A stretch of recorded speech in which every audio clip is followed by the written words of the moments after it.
Hey everyone, this is Mason and you're listening to Herb Rally. Today's episode is with my good friend Erika Galentin, and this is another edition of the Herbalist Hour. But before we get into the show, I want to tell you about Erika's upcoming Business of Clinical Herbal Practice mentorship. So this is a 5-month online interactive intensive for landing the leap from herbalism student to clinical practitioner. And in this mentorship, Erika goes over the 8 business building blocks curriculum. So step 1 is taking the leap and creating your vision. Step 2 is business models, crafting and pricing services. Step 3 is business structures, clinical finances, and accounting. Step 4, professional and legal practicalities and considerations. Step 5, clinical forms, procedures, and policies. Step 6, sourcing and managing your dispensary. Step 7, the do's and don'ts of marketing your services. And last but not least, Step 8, next steps in sticking the landing. So this 5-month intensive includes 8 live group coaching sessions, in-depth videos and tutorials, 50-plus page workbook and guide, as well as community forum and support. And that will include the 12-month membership to Erika's Herbal Practice Connexion membership area. So to learn more about the business of clinical herbal practice with Erika Galentin, I will leave information at the tippy top of today's podcast show notes. Or you can just head on over to sovereigntyherbs.com/business-mentoring. Also, got to give you a heads up that there is limited space available. This isn't any sort of like false scarcity or anything like that. Erika just wants to keep this mentorship program incredibly intimate, so she's able to give full attention to her students. So there's room for about 15-ish people or so.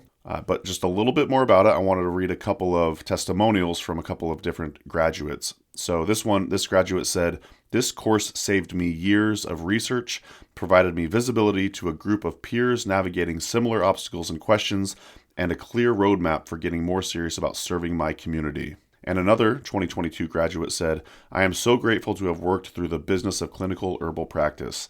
This course has taught me how to evolve into a practitioner from a grounded perspective that is true to my values. Erika does an excellent job covering the logistics of setting up a business while keeping the material interesting and full of valuable resources.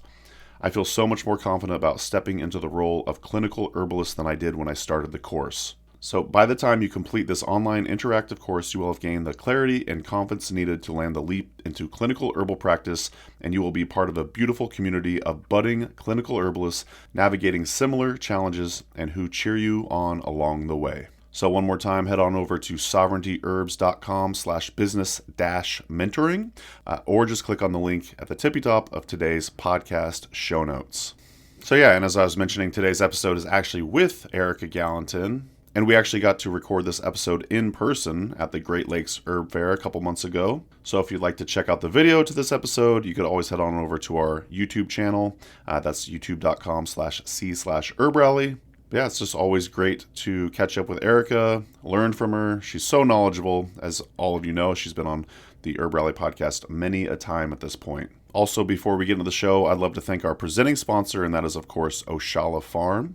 If you're looking to purchase organic, high-quality medicinal herbs, look no further than oshalafarm.com. They have a beautiful and vibrant herb farm based in southern Oregon, so all of these herbs are U.S. grown, and I've actually been to this farm quite a few times because I'm friends with the owners, Elise and Jeff Higley, so I highly trust their growing methods, business ethics, and so on. So one more time, if you're looking to purchase organic medicinal herbs along with tea blends, elixirs, etc., OSHALA farm.com.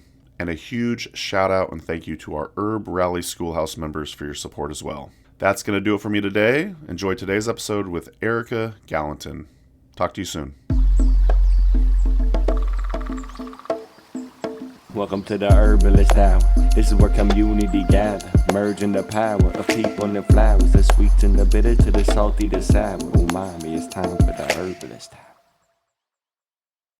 Welcome back to the Herbalist Hour. Today I'm really excited to have on my good friend, Erika Galentin. Welcome to the show. Thank you for having me. Yeah. And we're here at this awesome, amazing event. It's called the Great Lakes Herb Fair.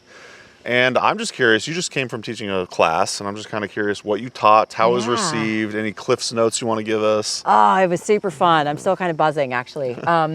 So the class that I taught this afternoon was herbal and aromatic energetics in the emotional realm. Yeah, so focusing specifically on how we can use aroma from plants to help navigate all of the things that we go through in our emotional lives, which are very much a part of our physical lives, and there's an interconnectedness there. And so I used some examples of aromatics I brought with me. I did use the structure of the 4 elements to kind of guide us through the class. It was really super beautiful. It was supposed to be a 3-hour class, but it ended up being an 1.5-hour class. And I had all of these things I wanted to say, and at the end felt really rushed, but that's just the way it goes. So you just talked super fast the whole time and got all 3 hours in then? It started off really slow. Let me fix that. It started off really slow, and I'm like, oh, I've got all the time in the world. And all of a sudden, I've got 20 minutes. I have 2 elements to get through. And I'm like, okay, here's the speed version. I love it. But it was really beautiful. I just have to ask, from a personal selfish standpoint, if you're currently experiencing saying a really like difficult time and you're trying to like snap out of it, is that a good time to use aromatherapy, like to kind of call back memories? Is that kind of what you're talking about there? Or? Yes, yeah, I think so. I mean, one of the things that's really cool about our sense of smell is that it's hardwired into the parts of our brain that are thought to be responsible for memory and emotion.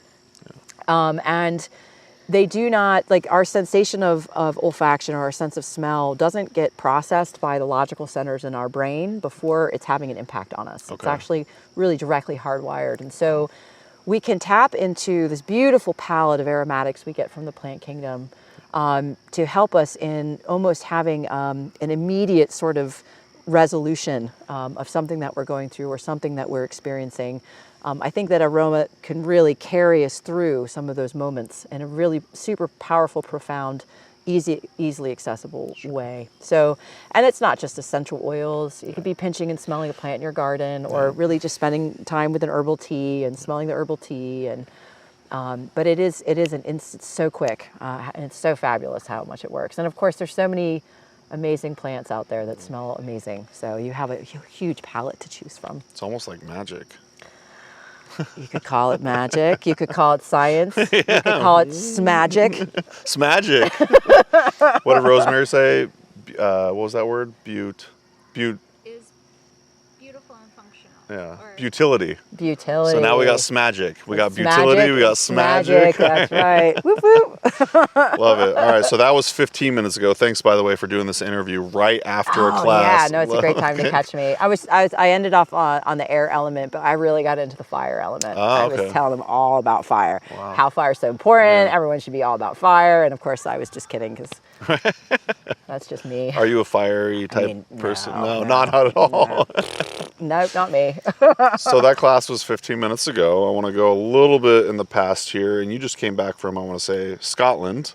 And maybe you could tell us about your trip, any lessons learned there, or any stories? Oh gosh, so many. So that's where I went to university for herbal medicine. It was in Scotland, and I had several years of clinical practice there before I immigrated back into the U.S. And I hadn't actually been back in the UK since I left in 2008. So 15 years it had been or more. I think the math is right there. Okay. And it was really beautiful because in many ways it was like it was a homecoming for me. Yep. It was also a way for me to sort of try out and test some of my work in the world, to see a bunch of people that used to be so important to me or still are very important to me, but also we just have lost touch, you know. And so I got to reconnect with a whole bunch of really great people and just to do a lot of really fun stuff. I was on I'll get to the herbal stuff in a second, sure. But I was actually on a site build for the Shambhala Music Festival, which was really kind of crazy. I think I'm still riding on my Shambhala vibes. I think that's probably what's happening, but I was on a crew that helped build that festival, and so there was like 25,000 people there. It was kind of like, I'm just going to pretend like I'm in my 20s again. Wow. That was how my trip ended. But the whole reason I went over there, I mean, other than all of that beautiful stuff, was that I got asked by an organization called Ruskin Mill to come over and do a Goethean plant study and aromatic distillation workshop and staff training. Yeah. And so Goethean science and phenomenology is sort of like a philosophy of science, and what my mentor Craig Holdridge talks about is living thinking models in the scientific realm. And so plant study is a big part of this, where we are kind of learning to sort of observe and perceive the expression or the character of who a plant is in the world or in the landscape, in a way that is sort of less about what it can do for us and more about who it is in its own right. And so it's a really beautiful practice of observing nature. I'll just say that. It's an easy way of putting it. That's the Cliff Notes version. Okay. So it was, the whole event itself was a 3-day landscape study. I called it the Essence of Place. And it was a beautiful piece of land called Pishwanton Wood, which used to be stewarded by one of my first teachers in Goethean science, Margaret Colquhoun, who has since passed away. That land has now gone into the care holding of the Ruskin Mill Trust, and it's this beautiful piece of 80 acres of land in the Scottish, rural Scottish, eastern Scotland, up near the sea, not too far from Edinburgh. And so we focused on these 3 sort of archetypal plants in the landscape. One was Scots pine, of course. One was wild angelica, which is sort of an edge dweller. And then also meadowsweet, the Filipendula ulmaria, which is this amazing, to see it growing the way that it does in its natural habitat was mind-blowing to me, because it's one of my favorite herbs of all time. And it's a bog dweller. It likes the bottoms where it's wet, and it was like, it's a very wet place and very boggy, and just vast amounts of meadowsweet everywhere. So we did sort of systematic plant studies with each of these species, and then we collected water from the land, and we distilled those 3 plants in the copper alembic still, and I took them through the whole process of distilling aromatics and all of that to kind of come out of the other side with this essence of place. But one of the most beautiful things about it, that I thought was really just super lovely, was that every day I had them go out of the workshop, I had them go out and find a spot in the landscape where they would just sit for 30 minutes, and they would just sit and observe, and try to clear their thoughts about what they were thinking or why they were thinking, but just to perceive where they were. And their task for the first day was to write a couple of sentences about what they observed. The task for the second day was to distill that paragraph into a single sentence about what they were observing. And by the third day, I asked them for a single word, just one word, about their sit spot. And so as we're putting all of the stuff together in the still and the plants, we're harvesting the plants together, we're bringing them into the still. We have the water that we got from the creek, and everyone's using the jar to put water in the pot. Really super beautiful. I had everyone go around and write down their word, and then read it out loud, and then put that folded piece of paper into the still. And so this all got distilled into this essence of place that came out on the other side, It is probably one of the most magical, moving, important things I've ever been able to hold space for, really. It was really, and to do that in Scotland, where, that's half my soul still lives over there. It was really quite magical. Yeah, so I'm still sort of buzzing on all of that. It almost makes me feel as if the people that were writing down their one word, as if they were distilling down. Exactly. That is so cool. Yeah. I love that. I know. I thought it was pretty cool too. Did you make that up? No, well, yes. Well, awesome. Did I make it up? Sure. These things have come to me through time, through other teachers. Absolutely. Right. In that form, I would say that yes. That's neat, though. Yeah. I love that so much. I've always wanted to ask you this. What is your fascination and connection to Scotland? And I'm asking kind of selfishly because I'm 23% Scottish. Are you? And so I've always been fascinated and wanting to get more immersed in that culture. And there's another herbalist named Cash Robertson. He recently changed his name to Austin Robertson. And he said he just visited Scotland and he's just had a magical experience and just connecting with the land and the people there. So I want to go, and I'm just wondering, what is it about Scotland that fascinates you? Well, it's definitely a part of my, I'm a bit of a mutt, but it is a very large part of my ancestral history. Sure. And especially the side of my family that has always been in the practice of medicine. And so it's my mother's grandfather's name, or my mother's father's name, my grandfather, matrilineal grandfather's name, and many Guthries before him were medical doctors. And I think that it was just serendipity, or the universe kind of, and all of its blessings that kind of funneled me that direction to go to university. But being there, it's kind of, it's just in my DNA. Yeah. It's in my blood. Yeah. And I really feel that way when I'm there. And so I think I'm fascinated with Scotland because it represents a part of my heritage that I wouldn't otherwise have access to, Sure. you know, Yeah. like a lot of us mutts. Yeah. I'm a mutt too. Yeah. That's straight up. Yeah. So it sounds like you have medical doctors in your lineage. So Yeah, it's just so happens that you're an herbalist. I like know. you're I let them all healthcare- down. No, I'm just kidding. That's a joke. That's actually, I'm healing ancestral trauma. I love That's that. what I'm doing with my herbalism. Better put. Yeah. I love that. Yeah. Yeah. Just a quick break from the show to thank our presenting sponsor, Oshala Farm. Oshala Farm is a beautiful and vibrant certified organic herb farm based in Southern Oregon, where they grow and sell over 80 different plant species. The founders, Elise and Jeff Higley, have been longtime friends, so I highly trust their growing methods and ethics. You'll love the potency and vibrancy of all the herbs they have to offer. To learn more and purchase their herbs and other organic goods, head to oshalafarm.com. So thanks once again to Oshala Farm for sponsoring the Herbalist Hour. Now back to the show. Enjoy. Okay, so we went 15 minutes ago. We went, last week or whenever you came back from Scotland. Let's go a little further back. Yeah. What was a young Erika like? And how did you kind of evolve into getting to the herbal path, if you will? Okay. So let's see. I mean, how far back are we going? Let's go to 7.5. Oh. I don't know. 7.5. I was a sprightly young thing. Okay.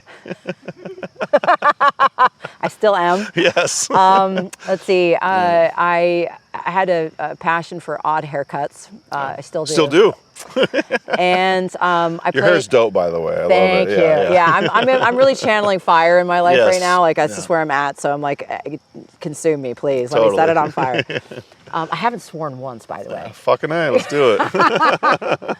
So when I was 7, I was an avid soccer player. Yeah. I played soccer most of my young life. So I was really into sports and like activities that way, and I loved school and super brainy, and I loved playing and being outdoors, and I think I remember myself. It's like my inner little girl. Like she's about 7, and she was pretty rad. Okay. I think, and then life happened, and it all Sure. gets a little bit tougher from there. But we'll just skip that part. Sure. And we'll go to.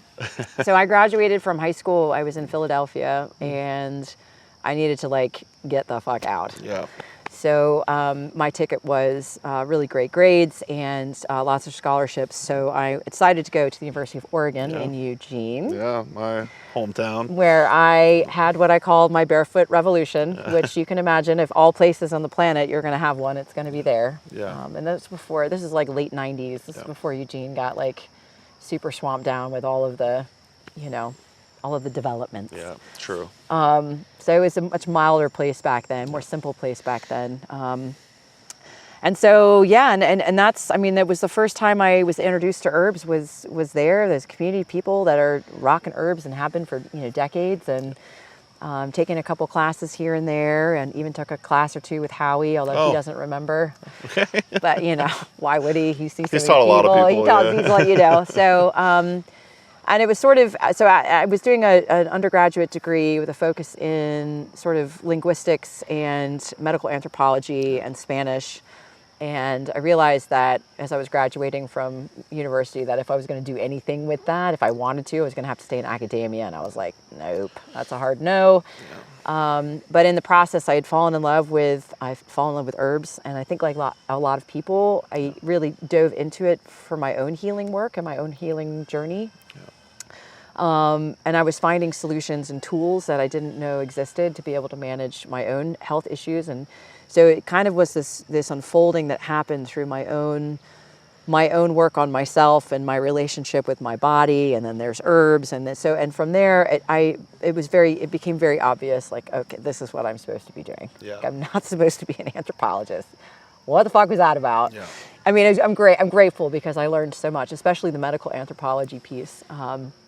But so from there, I decided that I wanted to pursue being an herbalist and being a clinician. And at the time, I didn't feel like there were programs available to me that were going to sort of fit the the mark of what I felt like I needed in order to feel like I was on the right path for that. So I ended up figuring out that if I could get over to the UK and apply to university, I would only have to pay $3,500 a year for a 4-year degree. And I was like, that's the route. It's a good deal. So I'm very privileged and very blessed to have been able to make that happen.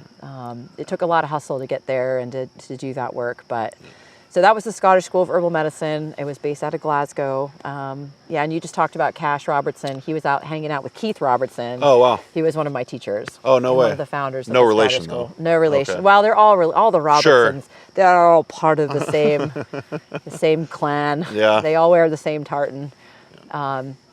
So that's sort of there's many wispies in that story that I could have embellished, but that's sort of the facts. Sure. Yeah. So just FYI, I'm Hutchison. Our clan is Donald. Oh, you're a Donald. Yeah, I'm a Donald. Ah. So I found that out by going to You're the Scottish also Fest a duck in Eugene. as well? Donald Duck. you- Actually, I did have a friend tell me my spirit animal was a duck once. So, No kidding. Yeah. Well, did you go to the University of Oregon? No, oh, I see what you're doing there. See, no, I did not. No, okay. I am a Lane Community College That's alum. it. That's it. And Columbine School of Botanical Studies and Yeah. Arctos School of Botanical Studies. Nice. Yes, Either okay. way. Well, Okay. that's where I was going to I love that you got the Eugene connection, and our friend Stephen Yeager is a Philly Eugene kid as well. I know, Yeah. and he used to go. I used to sing in this band called Nectar Way when Oh, I wow. was living Really? in Eugene. Yeah, I was one of their backing vocalists. That's awesome. He used to come to our shows. Wow. No I way. know. He's like, I remember Nectar Way, and I'm like, wow. You remember that one gig we did in the roller skating rink? I was just We're going to like, ask, did you do roller derby in Eugene No, too? no, I didn't okay. do roller derby That in came Eugene. later. That's just Athens, Ohio version Okay. of Erika. Okay. Do you have a roller derby name? Yeah, Daisy Love Dirt. I know, it's good, right? That's so fucking good. And it's Daisy, Dazey. Just to be clear. Okay. And Love Dirt is all one word. Daisy's also a duck. Oh my God. There's so much duck going on right now. That's hilarious. Can you do your duck voice?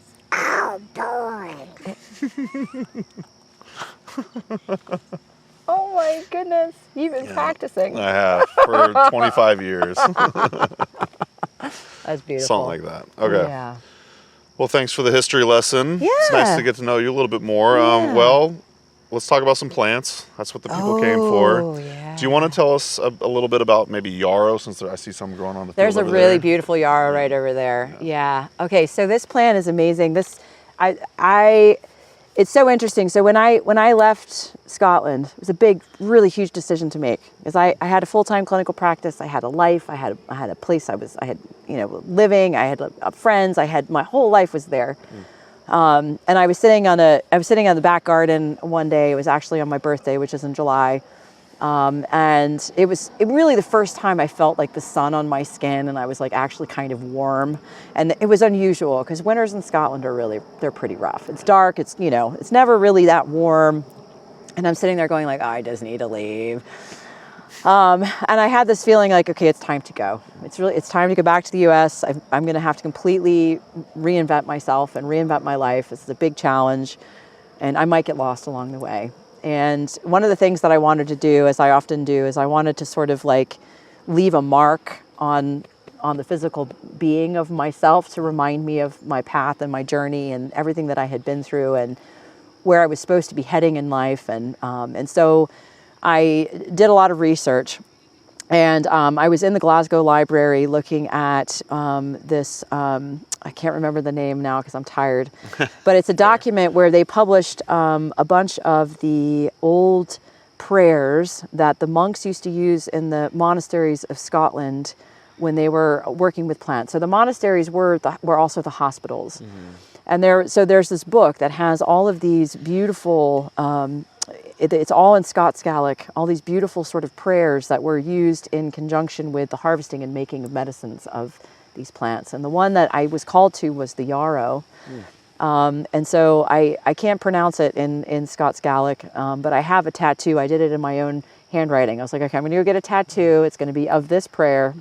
And the English translation is, I will pull the yarrow, I will pull it with my strength, I will pull it with the hollow of my hand.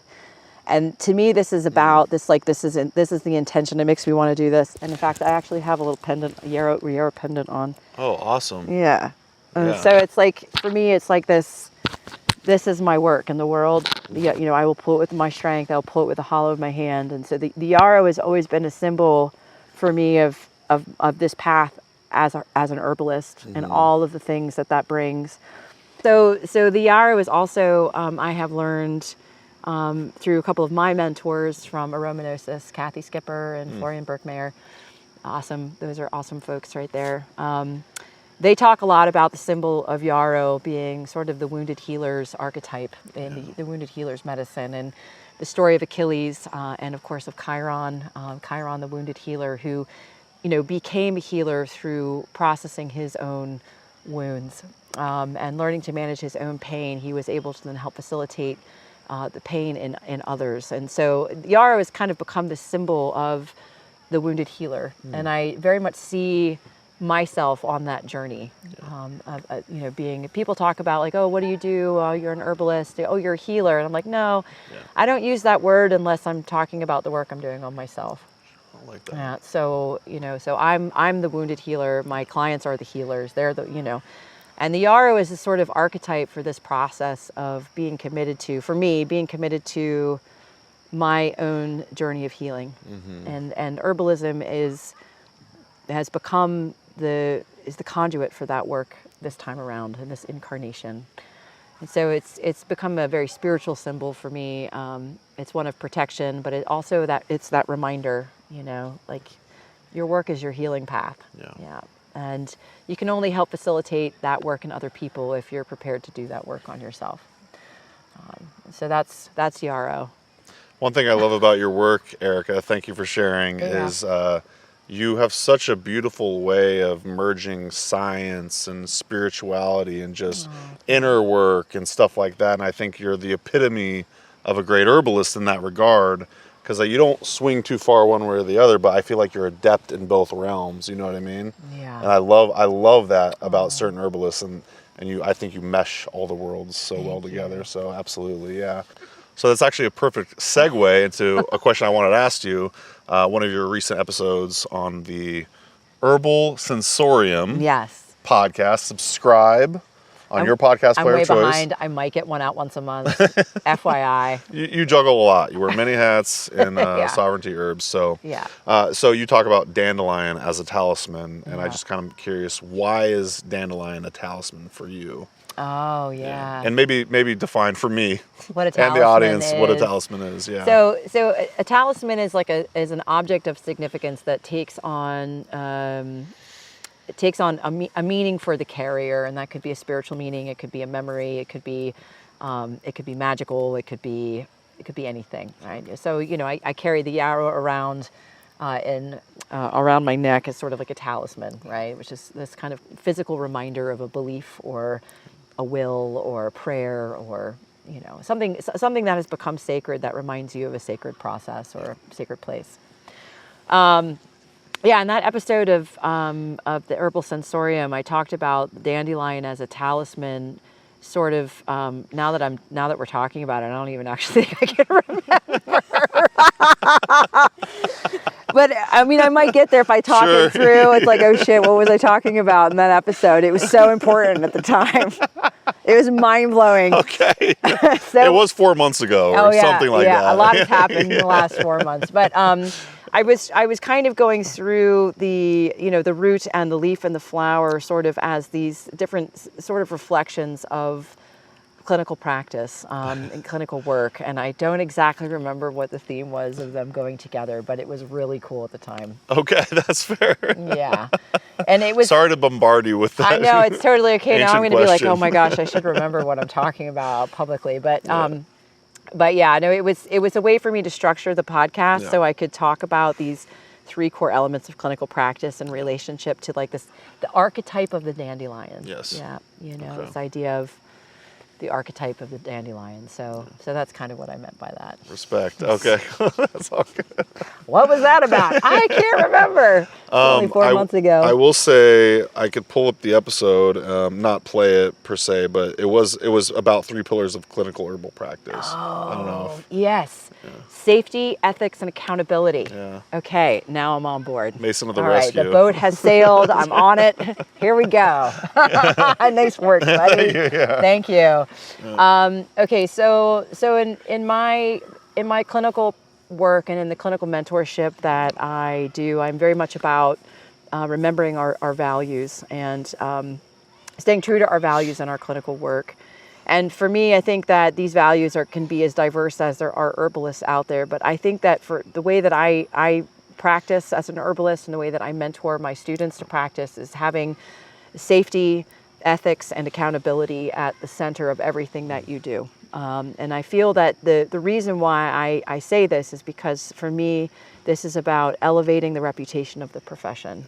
This is about elevating clinical herbalism as an important the herbalist has an important role in a person's life. It's about defining that space, holding that space for ourselves, rather than in juxtaposition to other sort of medical phenomenon that are out there. And so safety, ethics, and accountability are these 3 major pillars of clinical practice. I actually think there's 12, honestly, if I'm really honest about them. But these 3 are really at the center. And so I used the root to kind of talk about, safety. Right? This is the first herb that a lot of people get into is dandelion, right? And it's the root, it's the dandelion root. I mean, I can remember it was one of the first herbs I ever tried, and I'm like decocting it and drinking, quart jars of it for some reason. Best shits of my life, but not something that you do every day. It's not every day you're messing around with quarts of dandelion root. But I mean, that's how I started in my herbal journey, But it's one of those herbs that you can do that with, and the root in particular, it's like this. This is this practice of tonic safety, safety tonic. So ethics was for me. It was about the leaf. It was about. I brought in the idea of structure and having really good structures in your clinical practice, being reliable. All these different things that we need to consider as clinicians, and as far as our ethics are, do no harm. All these other things. Food is medicine. These kinds of things. And then accountability was the flower. And what accountability means is that, for me, in my clinical work, it's very important that I can hold myself accountable for my actions and that my clients can hold me accountable for my actions. I can learn to hold myself accountable through reflective practice, right? Which is something that our friend Mel Casting teaches about really, really well. She just did a class for Sovereignty Herbs and the Herbal Practice Connection on that. So we can learn to hold ourselves accountable by dedicating time in our clinical lives to reflective practice and doing reflective exercises. But I also feel that for me, being held accountable to something larger than myself is an important aspect of the journey of trust between my client and I. And I want my client to know that there's someone that they can go to complain about me, or to say that I've crossed an ethical line, or to file a complaint or a grievance. And so this is why I have maintained my my memberships with the National Institute of Medical Herbalists in the UK, and why I'm a professional member of the American Herbalists Guild as an RH. And my membership to those organizations is, it's about the herbalism community. It's about maintaining and elevating the profession and all of that. But it, for me, is also a way of being held accountable to a code of ethics, and something where, I can say to my clients, if you think I've done something wrong, go to these people and make a complaint. And I think that provides a certain level of innate trust, inherent trust in the relationship as well. So holding myself accountable, but also being able to be held accountable by others. Just a quick break to let you know about the upcoming Business of Clinical Herbal Practice mentorship hosted by Erika Galentin, who's being featured on today's episode. And this is a 5-month online interactive intensive for landing the leap from herbal student to clinical practitioner. And there is incredibly limited space. Erika takes only about 15 students. So if this is of interest, definitely register ASAP. You can learn more at sovereigntyherbs.com/business-mentoring, or just click on the link in today's podcast show notes. So if you're looking to launch your clinical practice and you're ready to turn your herbal education into working with clients one-on-one safely, ethically and with accountability, definitely register for the Business of Clinical Herbal Practice with Erika Galentin. Now back to the show. So the dandelion was sort of like this this map through my brain on these three topics. And I think it worked out really wonderfully. I love that. Yeah. Thank you for reminding me. Of course. It was a really good episode, actually. Herbal Sensorium, subscribe. Yeah. Thanks. So you said reflective practice. That was a class that Mel Casting taught for the Herbal Practice Connection. Yeah. I guess a couple questions. Can you kind of concisely tell us what a reflective practice is, and is that full-on class available to members of the Herbal Practice Connection currently? Yeah. Or did you have to attend that live? Yeah. No, it has been recorded, and it is in the resource, the growing resource library that is the Herbal Practice Connection. So reflective practice is, I think in a nutshell, what I'll say is the concerted effort to take time to reflect on your thoughts and beliefs and your actions in your clinical work. I love that. Why did I do what I did? Why do I think the way that I think? And the why can be big. The why can be deeply culturally ingrained. Yeah. It can be inherent bias. It can be all different kinds of things. It can also be looking at, okay, what went really super well here and what did not go well here. It can be about looking at complicated client-practitioner relationships. Like I've had a few in recent years where I've been really grateful for reflective exercises and journaling, because I've had difficult interpersonal, things that have come up in the clinic room, which if I didn't navigate correctly could cause harm. Yeah. And so I always say that for me, reflective practice is about learning how to own your own shit so you don't make other people smell bad.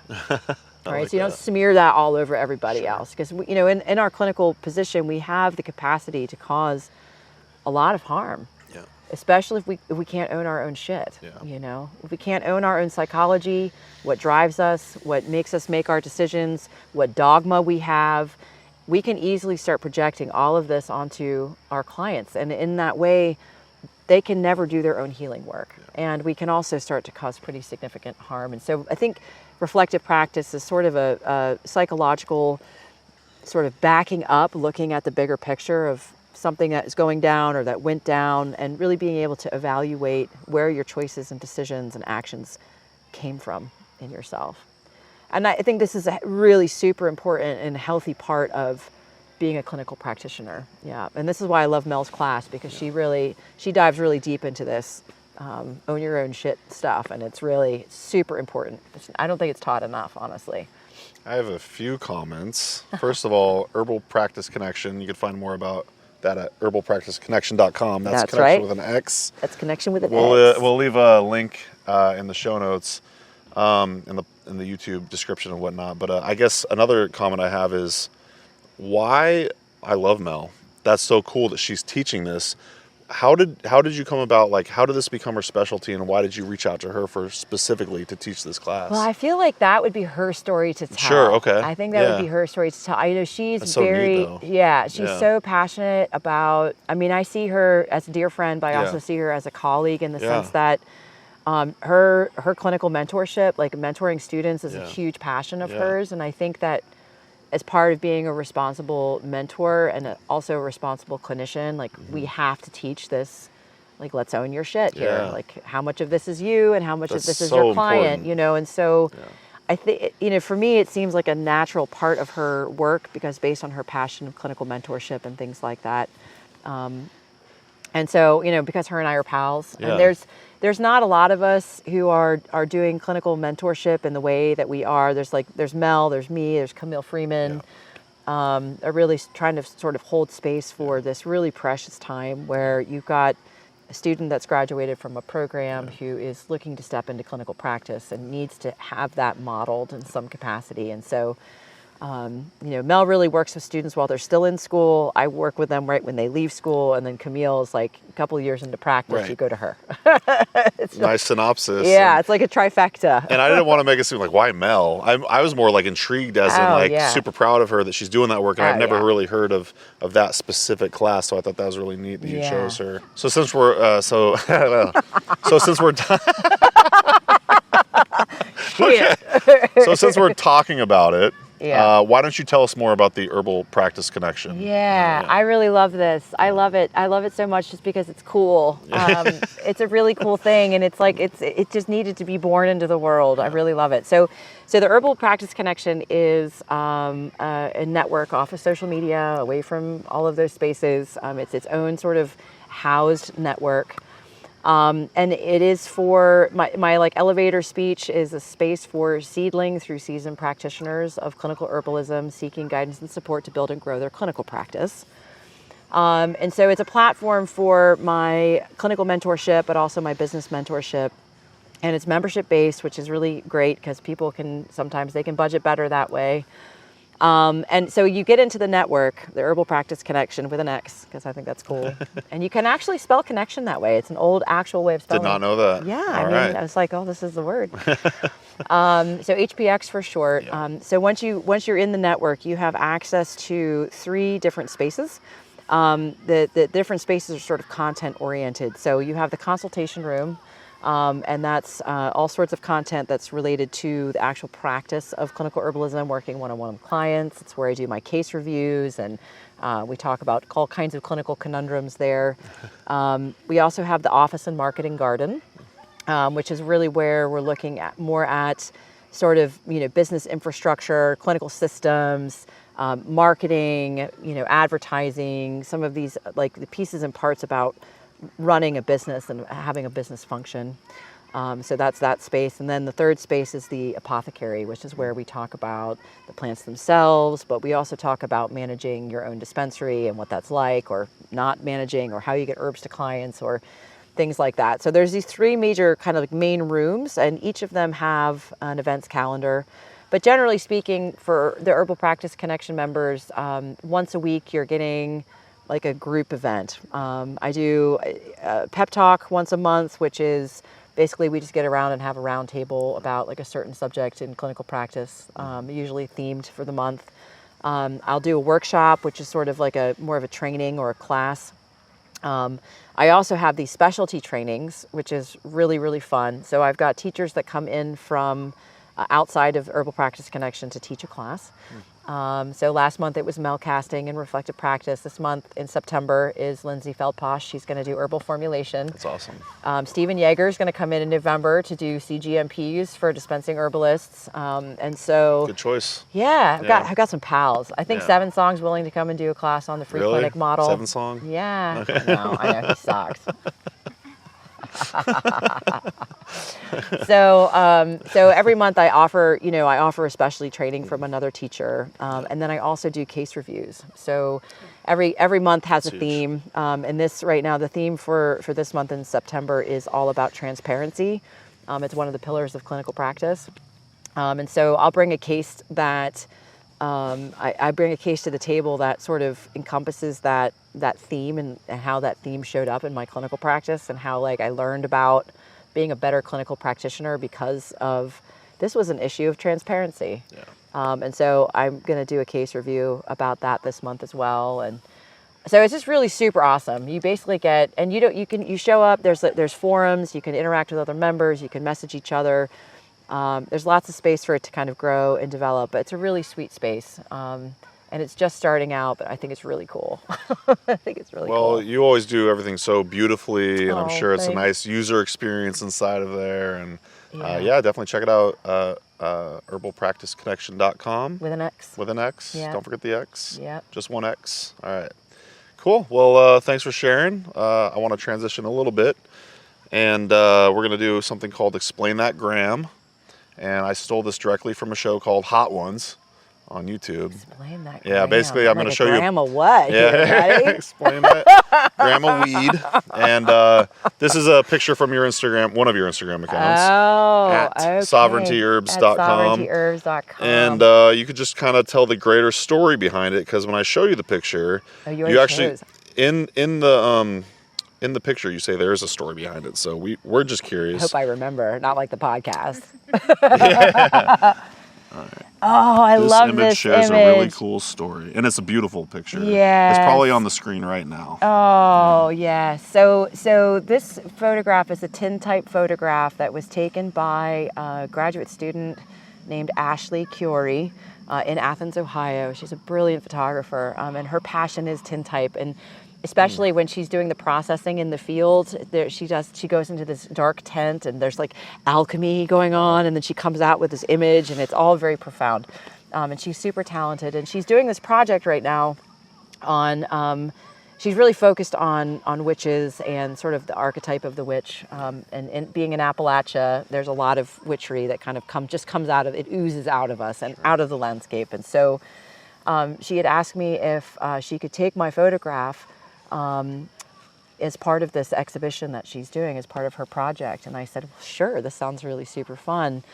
And so what we came up with was me sitting with my still. And what's really beautiful, this is right on the edge of my property, and where we are surrounded on all three sides by the Wayne National Forest. So there's a 3,000 acre parcel of national forest behind me there. And that particular spot is also where I buried my dog Mello. She passed away about 3 years ago, and she was like I might cry talking about it. She was like my psycho pump. That dog got me through some phenomenal times in my life, and like losing her, losing her was a catalyst of like a lot of hard stuff that I'm still trying to process. I have become this copper Olympic still, and I am constantly in this process of transforming myself. But her passing was sort of the catalyst for several years of just hard stuff. And so sitting there and being captured in that photo that way, it's like I could see my soul. I could see my soul in it, and it was even my elder self looking back at me, going like, "You got this. Yeah. You're solid as nails, girl. Yeah. You keep your magic going in the world." I really feel like I'm in my power there. Sort of. Not in like a sort of like power way, but like more in like a in that yarrow to my chest kind of way. So it's a very powerful image for me, just a reminder of how far I've come, and how strong I am, and how important my work in the world is. So that's the story. It's a beautiful image. It's a beautiful story. Yeah. And I have to say, I was like scrolling through your Instagram, what am I going to use? And Amanda immediately thought, oh, I know just the one, and she recalled it. So, we knew there was probably a great story behind that. I think it's kind of cool too, because I sort of look like this like shaggy ass Appalachian moonshiner, which is it's like my alter ego. And that dress is super cool too. Yeah. The dress was a good call. That's awesome. So, but yeah, it was sort of my moonshining. It looked like I'm moonshining there a little bit, which is fine. I do that sometimes. You got to still, you might as well, just don't tell anybody. Right. Oh, wait, this is on camera. It's just between you and me. And Amanda. Wink, wink. Yeah. So, just a few more questions. Great. If you got the time. Oh, yeah. I know we're getting hungry over here. I might have to pee. But, okay. Sorry, we cut that out. No, okay. You should leave that in. I'm just kind of curious, what is Erika and Sovereignty Herbs' mission? Like, why do you do this work? That's a really good question. Yeah, I ask myself that every day. Like, what is the mission here? It's so interesting. So, Sovereignty Herbs has evolved over time, and I never really knew where it was going to go. But it has started to really super take on its own character in the world. And I really see my work right now very clearly as my clinical, Sovereignty Herbs is my clinical practice. So my work one-on-one with clients, which is very, very important work to me. And I've been very clear now about, as an herbalist, the role that I play in people's lives. And so that's my platform to stay rooted in my education, in my teaching, which is also a part of Sovereignty Herbs. And I do think that the mentorship from, taking that leap from graduated student to practitioner, this is where we lose so many talented herbalists, because it is such a funky, it's like, and it's like, there's no path that is going to be the same. And you really have to be out there with a machete, fighting your way through, trying to figure out how do you turn this into a business? How can you practice and help people? And you have all the fears, and you have society, and you have everything that's going like, this is crazy. What are you doing? You know, and it can be isolating and lonely. And I just feel like there's so many people who've studied herbalism that just give up on that heart path because they can't see how to get to that other side of the ravine. Yeah. So I feel like Sovereignty Herbs and, you know, with Herbal Practice Connection and my clinical mentorship, like that's the mission. The mission is like, we need more clinical herbalists working one-on-one with clients. Hands down, let's get you all across the ravine. Yeah. You know, this is how I made the leap. This is how I got across the ravine. It may not work for you, but like at least you'll have a blueprint to figure it out for yourself, you know. And so it's making that, I don't know if I can do this, to like, oh hell yeah, I can do this. And that I think right there that's the guts of Sovereignty Herbs. So it seems like HPX is almost like what your journey's been leading to Yeah. in a lot of ways. And I love that you're a legit practicing herbalist teaching how to do it. Yeah. You're not just some huckster on the internet like trying to make a buck. Yeah, you're or like an AI. I'm not AI going like, well, first you do this and then you do that, you know. And you give feedback and you have the community and all this other stuff. So yeah, that's awesome. Yeah, I'm really excited about it. Okay, well, yeah, I love it. And for those like just budding herbalists, the aspiring herbalists to look to make herbalism like their career or their life path, do you have just like any general basic advice for those people? Go and see an herbalist yourself. Ooh, Yeah. I don't think I've heard that one yet. Yeah, I think one of the best I like that. one of the best things to do if you are a budding herbalist and even if you think you might want to work with people, to actually go and work with an herbalist yourself so you can experience at least that part of things. Now, every herbalist is going to be different. Every experience is going to be different. But actually being in the seat of the person receiving that care, Yeah.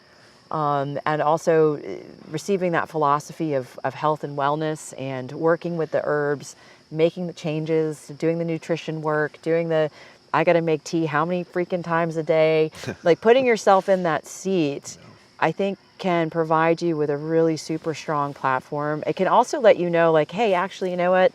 Yeah, I would love to work with the public this way. Or like, oh, you know what? I'm just gonna keep with family and friends and keep it small and make beautiful products. And but I think working with an herbalist is going to help like define where you want to go, but also give you some of that lived experience of what it's like to be on the other end of care, receiving care.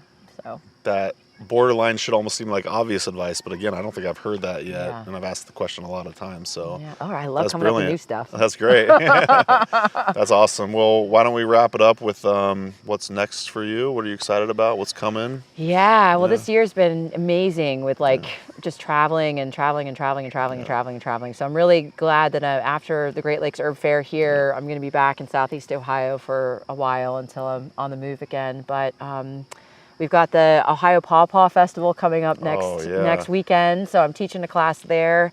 Awesome. And then that first weekend in October, I'll be at United Plant Savers for their forest farming conference. Nice. I'm going to be leading a plant walk and doing a panel discussion about bringing herbs to market. I'm really excited about that. And then starting in October, it's like a deep dive into my 6-month mentorship program. I've got 5 really lovely students. Awesome. So we start our mentorship journey in October.